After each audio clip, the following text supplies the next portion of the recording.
Welcome to WLTLRI, where community, conversation, and education are combined.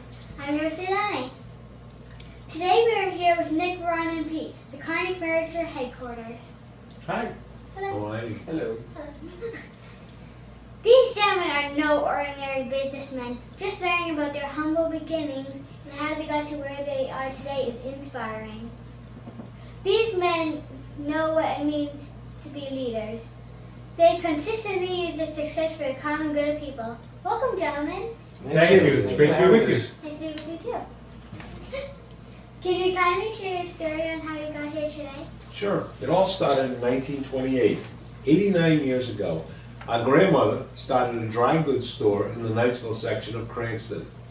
And with her children, and she lived above the store, and her children worked in the store, and our dad, at age 16, left high school to help in the company, and then our uncle helped also. And eventually it was just the two, our father and uncle.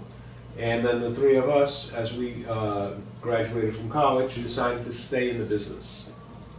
Very interesting. And then, to pick up where Nick left off, we've kind of done each job. So we've bought it, we've uncrated it, we've put it in the showroom, we've delivered it, we've broken it, we've fixed it. So it's a good education from the ground up and roots, so that when we do talk to our staff and try to help train and educate, we've done each part of the business so we understand it from very humble beginnings, as you called it, thank you, up to today, where we can interact with the staff still and understand exactly what's happening in the business. Pretty much each and every day, Leilani, that's it in a nutshell. When you look at what we do, Nick works with our sales group and the buyers, so all the furniture you see in the store, Nick's group handles that. Ron handles our finance and our corporate team, so he's kind of the money guy, and I'm the delivery boy. So what normally happens when you look at it from a perspective of how the business works is Nick sells it, I deliver it, Ron makes sure we get paid for it. And that's how we do what we do. You guys do a lot together. Basically, you're saying through persistence, focus, and teamwork, you made a successful company with multiple furniture stores.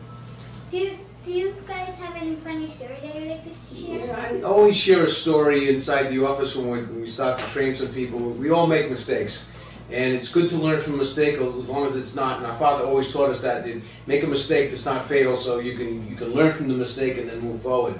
So when I was a kid on the truck, a long time ago, they used to have rugs called shag rugs, which were really thick and sloppy. And one day I delivered a dining room set, and I put it together wrong. I screwed the dining room table right to the customer's floor, so when I went to pick it up, I couldn't pick it up, and I was a little embarrassed. But needless to say, when I unscrewed the table, when I realized what I did, we had to buy a new dining room table because I destroyed it, but we didn't have to buy a new floor because that shag rug was so thick you couldn't see where I put the screw through the floor. That's my funny story. Wow. I don't know if I can beat that one. But, we've all done things that back then they weren't too funny because our father and our uncle didn't think they were funny. But today when we think back on them, maybe they're funny. We've all driven trucks when we were probably too young to drive them, because back then you could do things that you couldn't do today. And I remember, driving the truck in and out of the driveway, trying to get it loaded and backing into the building. Then it wasn't too funny. Today, thinking back at it, yeah, okay, it's a little funny, but no one got hurt.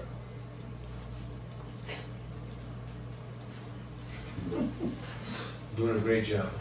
Fabulous. With all your success, you stay grounded and humble, and you do so much for others. Would you mind sharing your philosophy regarding community outreach? Yeah, we try to do what we can, and as we were brought up with Leilani, our great aunt Grace actually told us a story, and she said basically when you go through life, if you leave your hand out, people can put things in, people can take things out, in essence to share. But if you go through life and you try to just hold on to yourself or what you've got, you may hold on to something but then no one can share with you. So the premise is to try to share, and as you share, people will share with you, and that's been our philosophy with giving and charitable work. So we work with a variety of organizations and groups throughout the year, and the whole idea is to try to help as many people as we can. And it's served us well in that it keeps us grounded in the community, and that's what it's all about, because we're from the area, and we grew up here, and we want to stay here. So it's anyone who can help, we always encourage everyone to participate as much as they can. I like the way you explained it. Thank you. Again, wow, I inspire to be like you guys. Because of you, I learned success is more than money. It's what you do with it. Thank you so much for your time today and sharing your story. Our pleasure. Thank you. Toodles! Toodles! Toodles! Toodles! Community conversation education.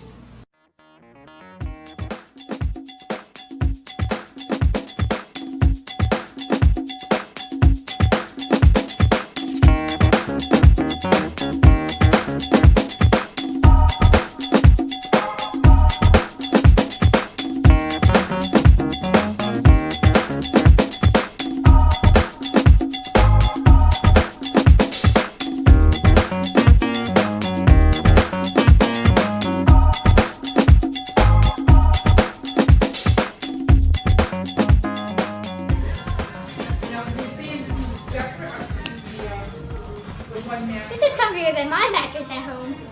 Really, it is. Somebody needs a new mattress, I think.